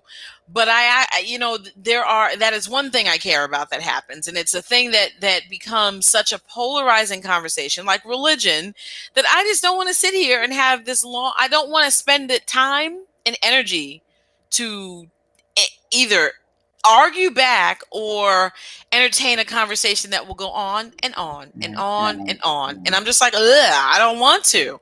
Prefer just not to. And then let's talk about stuff that we actually both are interested in. Well, so, Well, okay, so I'm actually going to do a tiny pushback, and just a tiny one. By and large, no, actually, what goes on there is something we don't really have much of a say on. Let's be honest. You get once every 4 years, you have the ability to cast a vote, and you don't get to talk to your politicians on a day in, day out basis.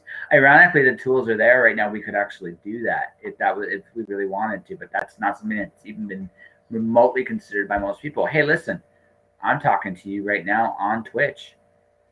You could put Joe Biden on Twitch. Why not? Right?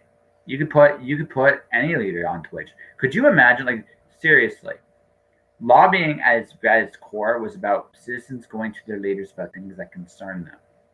You could literally turn a lobby, like, you can get rid of corporate lobbying is a headache and a half, right? No one thinks that's cool, but the idea of lobbying is a really good one. Hey, I can go to my Justin Trudeau. Listen, Justin, I can't buy socks and underwear at the Dollarama right now. I think Doug Ford's on drugs. Can you help me fix this problem? Which Justin will go, wait, you can't get underwear and socks in Ontario? No, I really can't right now because it's against the law. Why is it against the law? I don't know. Can you help me? And I'm not joking about any of this, by the way. Wait a minute, what? I mean, I was thinking you were just giving me an example. No, it's legit. Like, see, Canada right now, we're a little bit more locked. We are almost draconian in comparison to you guys in terms of how we were locked down right now. Yeah, but we're too opened up as far as I'm concerned, and that is a political comment. But whatever, go ahead. No. We can talk about that in a minute. I'll talk about mine first because just to give you an idea. So we in Ontario, because our cases were going up exponentially, he decided. Now, originally, he was going to close parks, golf courses, all essential, non-essential stuff. Essential is such a curse. I think that is the worst thing that came from this, to be perfectly honest with you. And all these things, and we push and giving police unprecedented powers here. We actually legitimately happened in Ontario, and now everybody pushed back a little bit on that because it was like, no, we're not doing that. So now we have the OPP, which is our like provincial police, who are a little right now. But to show that he, instead of dealing with leveling the playing field a little bit for small businesses, so Walmart and all these other big chains cannot sell clothing right now. So yeah, yeah. So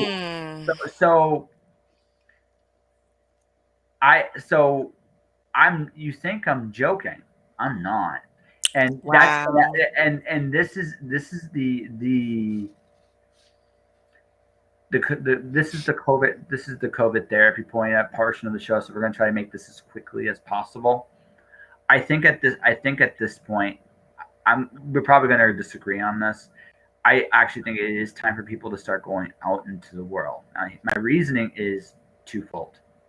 The first is there is a means of control. It's a very imperfect means of control, I will grant you, but it's there. Mm-hmm. Right? The second part is I think I got this haircut in a way I shouldn't have. It's actually I got this haircut 2 weeks ago. We're still shut down. The question you need to ask yourself is how I got this haircut. Yeah. Okay. I'm just going to present this thought to you. And this is the only thought. This is my only pushback. You can still disagree with me. I'm cool with it, but I want you to really think about this going forward. Because we do have a means of control, the question is, what is more damaging now? The physical or the psychological? I would argue with you it is the psychological, for one very simple reason. The rules are breaking down anyway. And the reason the rules are breaking down anyway is very simple. You're not built to do this for the length of time we did. Not for the degree. This, I'm not going to say it wasn't serious. This wasn't the 1918 flu. No one was really dropping dead in the street here, right? So you got to look at it. So it was scary. It was unknown. People were dying. Yes. But if you look at it in terms of the grand scheme of things, it wasn't, the numbers were not the 1918 flu. It wasn't like a city where there was an 80% mortality rate, because that has gone on. It was something that was scary. It was dangerous to a very specific point of the population, the division, and there was no means to control it. Now we do. Mm-hmm. So at this point, whatever people choose to do, awesome. I'm not going to go into that. But the fact is, there is a means. It's an imperfect means, but there is a means. So if you have it, you have to, at this point, go, okay, at some point, people need to make their own decisions again. At some point, people need to make their own risks. And I would argue with you that we have hit the point where the psychological damage is more dangerous than the physical. Now, again, that's my opinion, but I think that's a fair comment. Yeah, and you guys are, like you said, you're more locked down than we are here, and for longer. It's been a while. Yeah. We opened up, but I feel that, and we did step it through a bit. Some states better than others, but I mean, I think that the full capacity of restaurants and open indoor movie theaters, that's still a source of concern for me. But the other things, I don't know why parks would ever be restricted outside. I mean, that's. So did you read MIT's little theory of airborne particles? Did I do what? Did you? So MIT came out at the end of April. They came up with an article about how an airborne virus works. They did a mathematical formula about how it actually works with people. Mm-hmm. I encourage you to read it. Okay. You'll be a little mad when you're done, but I encourage you to read it. It is now it is a projection model and it's not perfect, but it does show that there are other methods to consider than what we did, and other things that maybe are more important to consider than what we did. That is as much about the COVID therapy I'm going to get into. Again, people, I think we even both agree on this one. Your concerns are valid. I'm not saying it's not. I think my concerns are valid too. Same. Right. I think but again, I think this is where I think we've just all come to that point where we just need to start making our own choices again, because it's honestly for the best. Even if, more people are going to get sick. And I know that too. And more people are going to die. Yeah, I know that too. It's just there. I just think that, we've gotten to the point where, again, you're talking about the point of people being damaged and fearful of each other. The longer we're apart, the more that will grow too. Interesting point. Yeah. For sure. Yeah. But beyond all that, I mean, I think we did that civilly. Can you believe that? Yeah, of course. Yeah. I don't even think we're really on opposing sides, to be honest. No, not really. I think there's just different layers of what the openness is. I absolutely agree with the psychological impact. I mean, totally. Yeah. No questions there. It goes back to something I said earlier. Nuance is a beautiful thing. Exactly. Yeah, right. It's a beautiful thing. Right. We don't see it quite the same way, but we can respect each other too. It's a wonderful thing. All right. I want to go out and be able to hug my friend or nudge my neighbor's shoulder, and we don't have masks on. I'm ready for that to happen one of these days.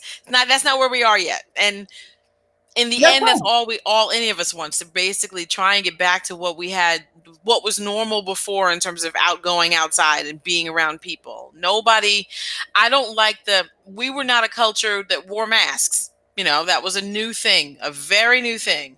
And I could never wear a mask again and be happy. But I adhere to the mask rules that are in my area, and I do it happily because I understand how they impact and help, at least from what logic I've read thus far. But I can't wait until we get to a return to what we had and we can stop thinking about it at all. Well, okay, so this I think this is like the post set. So that's the first year. After we're gonna think, Yeah, oh, we're still gonna be thought about a lot. yeah, yeah, The second year, not so much. Third year, and masks are going to be here to stay somewhat too. I'm not going to You say think? well, okay. So even before the pandemic, I was living in Vancouver. Mm-hmm. And in Vancouver, there are a subsection of people that were wearing masks just Mm-hmm. on a regular basis, and that's going to still be around. I don't think that. Yeah. It will. I mean, I'm not. Look, you gotta. Here's the thing: pandemic life, pandemic impacting a country thing is new to Canada and the United States. It's not new anywhere else. And Yeah. ultimately, You're right about that. yeah, right. And the thing you got to remember, the thing you got to remember too is this goes back to just something I just said earlier. People got to make choices, Yeah. and you got to respect people who whatever choices they choose to make. And that's Oh, honestly, yeah. and that's it. Like, look, I don't fault anyone that if people want to wear masks when this is over, right? And they want, and that makes them feel better. I'm not going to hold that against them, No right? shaming. Yeah, No right, shaming. I'm not going to hold that against them. Yeah. Okay, I have two issues with masks. One, I wore them when I was working in my day job, and they didn't really do very much for me, so I just said fuck it and got rid of it, right? Because it got in the way more than it helped Hmm. me, right? So I just said screw it. Number one, number two, right? What was going to be number two's point of view here? I it's the fact that people had no choice. You always Hmm. give somebody like you got to do this or else. People are going to say, well, or else what? Right? Right. You, right? And that's it. But that's a normal reaction, right? That is Yeah. a Yeah. normal Yeah. reaction. So I I say it like that because you know it's because that's human nature. You try to tell someone to do something because they have to do it, the natural inclination is to resist unless there really is no choice, right? So that is a big part of just life in general.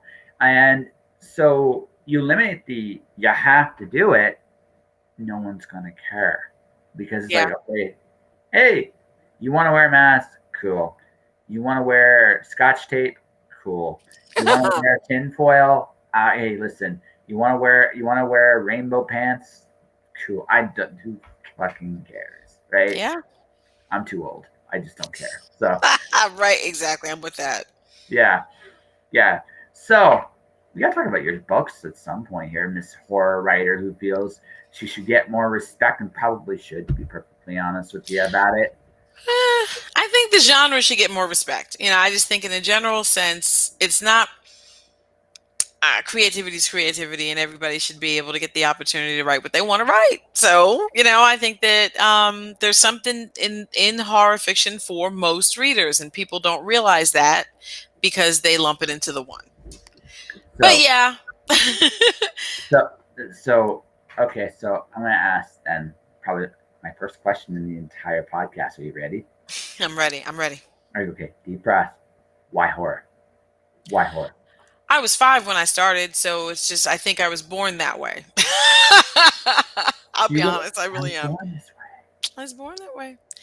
This is what I write. I like, and it's not about the blood or the gore or the monster or it's the suspense, it's the terror, it's the tension building. I like that. I like that. So yeah, for me there was no. I mean, I think that. Pardon me. I think psychological horror straddles the line everywhere. So, oh wow, how cool! Yay! Thank you. I hope you enjoy it. But Yeah. I feel like psychological horror straddles the line. So you're not. like I said, you're not dealing with only bloody or only gory or extreme visceral horror. You're dealing with the stuff of the mind. You're dealing with the suspense and the mystery and the thriller and some action even in some books. So, I don't know. I just feel like that's where my mind leans. That's what I like to read. I tend to go dark when I'm coming up with a scenario. My first thought is not daylight and roses. It's not. It's usually someone not being able to trust their own mind. I want to apologize. My illustrator just sent me her contract for the sequel to Alice Zero. All right. Nice. I'm just going to say this on the air. Kenzie Carr is an awesome person, and I'm really, really excited to actually work with her again. She's fun. She was so much fun last time. But anyway, awesome. Go on. Yeah. Congrats. Very good. Yeah. No, as far yeah. So as far as horror goes, like horror is to me. So my favorite explanation for horror came with this is going to come out of left field again. Brace yourself. Magic the Gathering. So Magic the Gathering is a collectible. I told you, coming out of left field. Is a collectible card game. So they decided to do a horror-based set called Innistrad. Okay. So the idea was they would have these cards. They had the big draw of the set was these dual-sided cards. There were two. Instead of having a front of like the card and then a regular card back, you'd have two cards printed on one piece of cardboard. So it was essentially two cards. Mm-hmm. And the horror theme was you fulfill a condition in the game, the card would transform. And the idea behind that is that because they wanted to do a really fun horror set, something that fans would really, really love. Personally, and also just my last geek out moment about Magic, and I'll get to the horror point. It's my second favorite set all time. Like it was so well done. They got horror dead on, totally dead on the person in the strat. Like it was so much. Everything you can imagine, every horror trope was explored. Wow. Yeah. So if you want to look at a little history, that set's great. But the thing is, they go, well, what does horror have in common? It doesn't matter what kind of horror it is. What does horror have in common? And the word that came down to was transformation. Horror is about when you break it right down, is just simply the fact that it's about what if this. You have to make the person believe that this thing can happen. Mm-hmm. And horror's primary tool of doing this is transformation. What if you become a werewolf all of a sudden, right? Or what if a vampire comes and goes after you? What if these invaders from outer space infect your town and turn them into zombies? What if your children were monsters? What if the devil possessed the one you love? What if these are all turning people into something different, but yet something like a dark, twisted reflection of the world. And in that dark, twisted, yeah, good point. Yeah, I mean, human emotion that drives life, fear. It's one of them, Doris. Fear is definitely one of them. It's not the only one, but it's definitely one of the more powerful ones. Is fear. Well, I don't know. I would say that she's right about that. I'll be honest, because it is the thing that drives you. It drives you to do well. If you are afraid to not perform well in your corporate America job, because if you don't, there's always someone right behind you to take your slot. There's the fear of the other, which it could be a antagonist, a ghost, or whatever. But it could be what we've been talking about most of the stream about, the people that are other. It could be just fear. I think is the undercurrent for everything. Even love. If you are in love with this person and you want to, be with this person forever, but you're terrified to ask, will you stay with me, or will you marry me, or whatever the wording you would want to use to solidify the union, because you are afraid. There's of being rejected. That whole, I think fear is the undercurrent for everything. Of course, I'd make that argument, right? But this is my point. So, do you want a gentle pushback? Another gentle pushback? Of course, sure. I would agree that fear is definitely one of the driving points, and the fact that fear is something that we all have to conquer on our own way. I would agree with that completely. Um, so I actually, so you'll appreciate this story. I actually, at 13 years ago, I met the shadow of death. And actually, yeah, would you like to, or a shadow of a piece of it? Yeah. Would you like to hear that story? You know, you sound Absolutely. Let's hear it. so, Oh my so, so, gosh. so these teeth are fake. And the reason these teeth are fake is because there was a point in my life where I was angry, starving. I had just lost my job. I had no idea where money was coming from. And I was slowly killing myself Oh man. just to survive. Just to survive. Hmm. It wasn't like I had a drug problem. It was it wasn't that I had a drug problem. It wasn't that I had I was pushing myself to a breaking point just to survive. You Hmm. can do an incredible amount of things to survive, and when survival is the goal, and you're just trying to get through one day at a time, and you have nothing to lose, you find things out about yourself you never knew you had. But you're in that position for too long, it starts taking a toll. So one night I'm in Show Low, Arizona, and just based on this conversation, as you can see, I've lived in a lot of different places. I was in Show Low, Arizona. I lived at the edge of town, and I remember there was a 7-Eleven by where I lived, and I just looked out into the distance and I saw this shadow. It was far away, far, far, far away. But I knew it was coming for me. This call could be just in my head, and I'm going to acknowledge this right now. But I had an epiphany moment when I recognized that shadow, it was far enough away, but it was coming for me. And if I kept going on the path I was going on, I was going to meet it head on. What made it so interesting for me is in that moment is that there was no judgment if I just chose to meet it head on. Because I was definitely suffering in that point in my life. And then I hit the point like one day I'm going to die. That's a Goodness. big epiphany at 25. Yeah. Big epiphany at 25. Holy And cow. yeah, so in that moment, I was changed forever. I have not been the same person ever since. And I don't respond to fear the same way a lot of people do as a result. I Hmm. almost laugh at it. That doesn't mean I'm not terrified. Like, I don't feel fear. That's not it.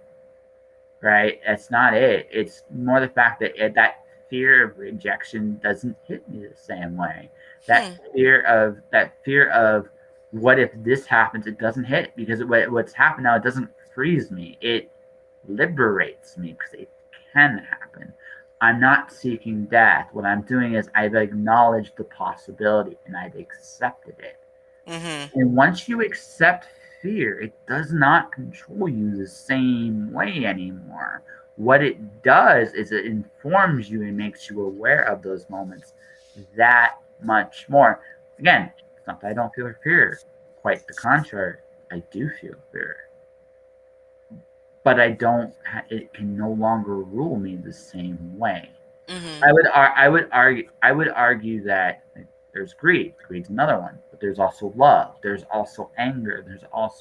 There's so many things that can drive a man or a woman to do anything, and not all of them are negative. Some of them are quite positive, right? But I think fear. I think the thing about fear is that we all must face it in some way or another somewhere along the journey.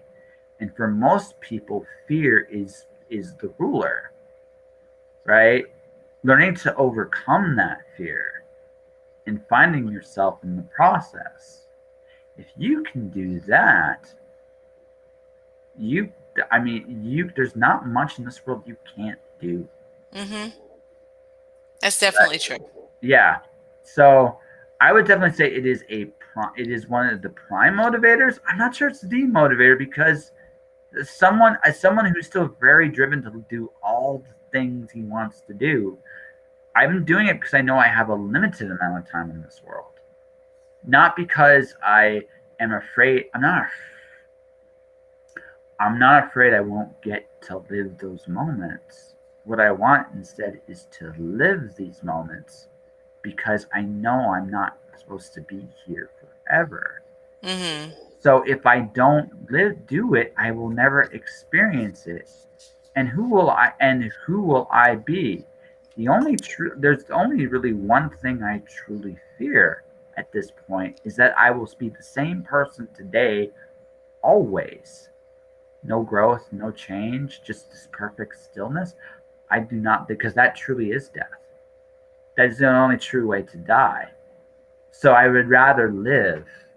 And when the end does come, I'm either going to do one of two things. I'm going to take a swing at death, or I'm going to go hand in hand. It's going to depend on the life I live.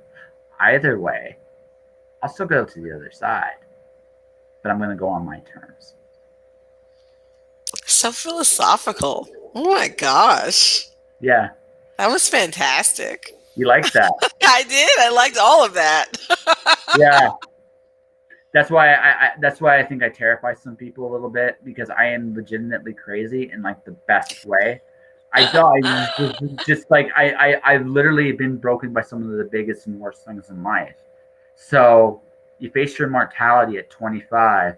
That's right, Joris. That is just me. It is just me. Right? But that's it. Like I've lived this life where I have been through some ups and downs, and I've learned to be vulnerable. I've learned to I'm not I think this is what you need fear for. I think this is actually what you need fear for. Do you want to hear this? Mm-hmm. You have to face your fears in order to learn how to truly become strong in this world. And all of us have things that absolutely make us weak. And it's the willingness to face your weaknesses that make you a better person. Wow. I mean, write these quotes down. Yeah. Oh, there you're listening. Right? These are good. Well, I'm writing. This is all back into the philosophy of Randy Savage. It's all the umbrella of that. Thinking, brother. Ooh, yeah. The book should be called "Oh Yeah," the philosophy of Randy Savage. I have to talk to the Papa family. That'd be kind of cool. But no, it's just like again, that's it. Like when you again, do you think COVID, like in terms of how this is impacting most people, impacted me the same way? No, right? Because I faced my mortality, so that can't hit me there. I've been like, and then this about 5 or 6 years ago, I had a sickness so weird that it sounds crazy to people when I talk about it. But there's a point where I was watching things happen to my body that I couldn't control, and it made me realize, and it reminded me how it killed my invincibility to some degree, because it's like, oh my God, like my body, anytime it wanted to, could just take, you know what? I don't care what you think. I'm just going to do what I damn well please. That's humbling. That's very humbling. At the same time, it's also made me kind of like braver. It's like, you know what? All these things can happen to me. Man, let's go. And that's just, that's life's fragile. Life is all these things. And I'm probably going to die in a very terrible and painful way, because after all, you come into the world in a terribly painful way too. Oh my goodness. Yeah. Hate to think of it that way. What? The beauty of birth. Yeah. I don't want to think of it in the way you just put it. But I mean, but look at birth and death are actually, they're two sides of the same coin. They're not different. They're the same coin, right? You come into pain is the foundation point where which people come into the world. No one remembers the pain of that moment. They remember the after effect, right? Why? Because a beautiful thing just happened. It doesn't come easy. It doesn't come. Very rarely are things given to us. Most of the time, we have to fight for everything we got. Why? Because when you fight, that's when you really learn who you are and what you really give a shit about. All right, you're not gonna care about something that just is given to you. You care about the things you fight for, the things you go for. You don't give a crap about someone. I'm not saying, okay, let me rephrase that. You're grateful when things are given to you. Yeah. But you don't truly appreciate them. The first comic I ever did, it's not on sale anymore, but the first comic I did, that took 5 years. I went through that whole period I talked about during that. When I published that comic, I didn't care if I sold the damn one. I did it. in spite of everything that was thrown against me, I Yeah. did it. That meant more to me than just about anything else I ever did in this life. Why? Because of everything I had to do, the struggle to just get there. Okay, right? Oh So yeah. all of which to say is, like, people are terrified of death because it's the it, it's like, we don't know what happens next. Right. But it's also a very beautiful thing because, honestly, when I get to the end of my life, and this is the last philosophical quote, and then we'll wrap up by talking about your books. Um, perfection is when you cannot change anymore. When I get to the very end, this is who I am. The story ends, and this is who I have become on this journey of life. That's a beautiful thing that will never come again. And that's not just me, that's everybody. So that beautiful thing has to end because it's the only why, it's part of the reason why it matters so much. It's not that you're not special already, but it's also the fact that I'm only going to have so many conversations with you. I have only so many opportunities to make the impact I can make with you. That's what makes all these things special. It's because I have that limited amount of time. So how am I going to use that time? Am I going to read the, I'm going to say fuck up because it makes you laugh. I'm going to talk Why about does Randy. it continue to make me laugh? Right, What's my problem? I'm like a 12-year-old boy right now laughing at the F word. Like, what's my that's right. problem? Yes. but that's it, right? I made an impact, and a good one. And that matters because we only have so many of them, right? Mm-hmm. Ooh, you're such a thinker. Mm-hmm. Seriously, you're deep. Don't Yeah, because anybody. you try to act like you're totally not, but listen to you right now. Yeah, of course you're Oh, deep. no, it's because we talked about fear, and Mm-hmm. the biggest thing we fear is the unknown, and what's more unknown than death. It's true. Right, and honestly, I got a gift at a very young age. I got a taste of the end at a very young age, and look what it made me do. Anyway, yeah. And I made you, and hopefully I got you thinking about some things in a very different way as a result. Because I get the feeling you did. But anyway, Mm-hmm. we only have so much time left, unfortunately. Yes. So I actually, but before we go, it was a pleasure meeting you and chatting up with you. And you definitely got to Same. come back. Oh Definitely, yeah. yeah, come back. Well, Yeah. we have a top secret something or other, something in the fall, right? So Yep. in the fall, would you like to come back when we are actually able to talk about that top secret something or other? Yeah, that would be fun. And can you do more than one stream? Because it would be neat to have a bunch of us on and we could all cheer and Or act so crazy. no. I would love to. You know what Yeah. you have my contact info. When we have a little bit more time to play, we'll talk about it. Okay. Yeah, On that that sounds good. on that note, though, you are an author. You write stuff. It's I do. awesome and amazing. I So think so. Thank you. yeah. Hey, listen. Embrace your inner macho man. It's all right. That's right. Oh my God. I think if nothing else, I've made a friend for life just based on just how this conversation has gone. Yes, know that. Yeah, This is just hilarious, yeah, honestly. He's too yeah, much. yeah. Too But much. but what would you like to promote? Like you Oh, got well, yeah. okay. So yeah, I forgot all about what I was supposed to be doing here at the end of this. That's terrible.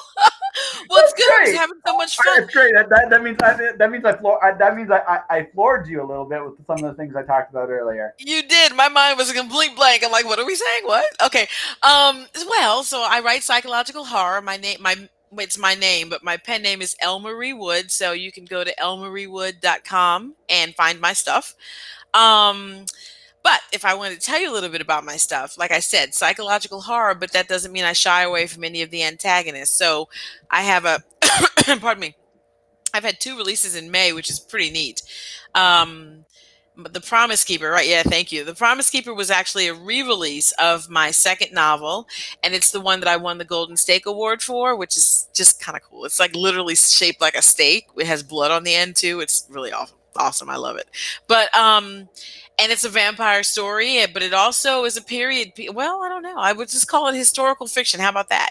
And it's vampire as well. You go from the Caribbean to New York to Benin, Africa, and it's a vampire who's uncomfortable with being some. She's completely a reluctant vampire, and she's running because she has a promise to keep and a secret that she's got to keep away from, the baddie. I won't tell you who the baddie is. I don't want to give anything away. That's called The Promise Keeper. That came out in May. Telecommuting is my other release that came out in May, and that one is a brand new novella. It's really time sensitive. It was written prior to the pandemic, believe it or not. It's not a pandemic story at all, but it's a story about isolation, a person who's working from home and they've gotten out of a relationship, and they don't have a lot of interaction with anyone outside. So they're kind of isolated. But in that, again, it's a psychological horror tale. So in that, the character Chris, he starts to wonder if he can trust his own mind, and things are starting to change and shift, and he's seeing and hearing things that he shouldn't be. And we watch the progression from there. Pretty neat, very timely, very funny. This is one of the funnier because it's my reaction completely to stuff, and this one's a little funny to me. He cracks me up a little bit. The Realm, talk about your mortality and meet in the afterlife and all that kind of neat stuff. The Realm is my first novel with Cedar Grove Publishing, which is my now long-term publisher for long fiction. Like Telecommuting came from a different publisher, Mocha Memoirs Press, and I've got 2 Falstaff releases coming next year. But for the long fiction work, most of that's going to come from Cedar Grove Publishing, and so that came out in October. And it is the story of a guy who wakes up dead. He wakes up in the afterlife, and he's starting to think about, not reminisces really. He's thinking about what happened to him, how he ended up there.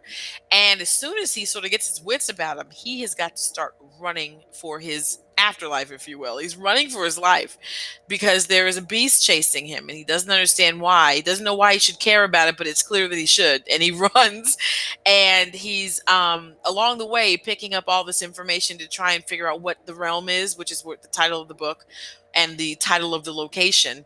Trying to figure out how that fits into what we've all learned about religion and religious structures. And we go along with Patrick as he sorts this out. It's a very fast-paced novel. It's that's my first sci-fi horror mix. It's more horror than sci-fi, but there's some sci-fi elements there. And it's highly psychological and very, very, very fast-paced. So those are my recents. Now, I do have a novel called Crescendo coming out in July. This is like the release year for me. Yeah. Well, because when I signed with Cedar... Again, yes. Yeah. I signed with Cedar Grove Publishing a few years back.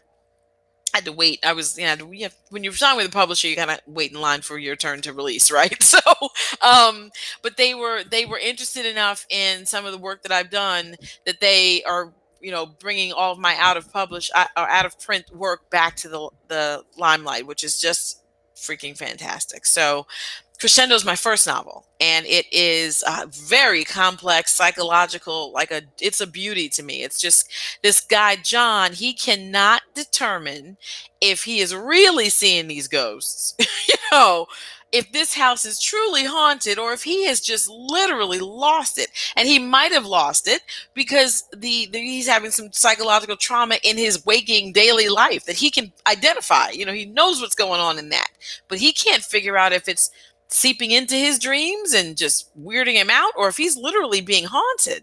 So really interesting tale. So like I told you, I don't avoid the antagonists of horror, the traditional, bad guys, because I write psychological horror. I just use them in a, psychological way. Fair enough. Yeah, it's kind of neat. So for people who want to find you because you're awesome, where do they want to go? You want to go to elmariewood.com to learn about me. If you just feel like reading, you learn about me, learn about what I write, learn about where I'm going to be this year. Most of it's virtual, and thank you for the link. I appreciate that. That stuff. You also can find me on Twitter, which is, elmariewood1, the number 1. Somebody must have my name. I don't know. They wouldn't let me take my own name. So elmariewood1. And then Facebook, I also have a Facebook group, and it's, Elmarie Wood. So facebook.com/Elmarie Wood. So Okay. I took my branding class to heart. So Yeah, very much. Well, yeah, pretty much. I didn't really have to worry too hard about branding because just look at my name. Seriously. Yeah. It's like me. Yeah, anyway. Yeah, basically. But anyway, thank you very much for coming. And for everybody else watching, listening, this is Elmarie Wood. She's awesome, and I had a blast actually formally meeting her. This isn't my first time we've talked, but this is our first formal conversation, so it was great. And for anyone watching, listening, you can support my podcast a bunch of different ways. First and foremost, hit the like and follow button on Twitch, twitch.tv/justjoshingpodcast. On my YouTube channel is Joshua Pantellarusco. Click the like and subscribe button there. Alice Zero is going to have a very, very cool announcement June 15th. I've already kind of hinted at it a little bit in this episode. After all, I didn't mention a contract from an illustrator. That probably is that something else is coming down the pike. But all in all, folks, thanks for watching. Thanks for listening. Stay inspired, keep shining in the dark, and keep making beautiful things. Tomorrow, yet another amazing guest joins. Jennifer Lieberman comes onto the show. Guys, have a great night. I'll see you tomorrow. Thank you. Nice meeting you. Thank you so much for everything. And the support. That's so fantastic.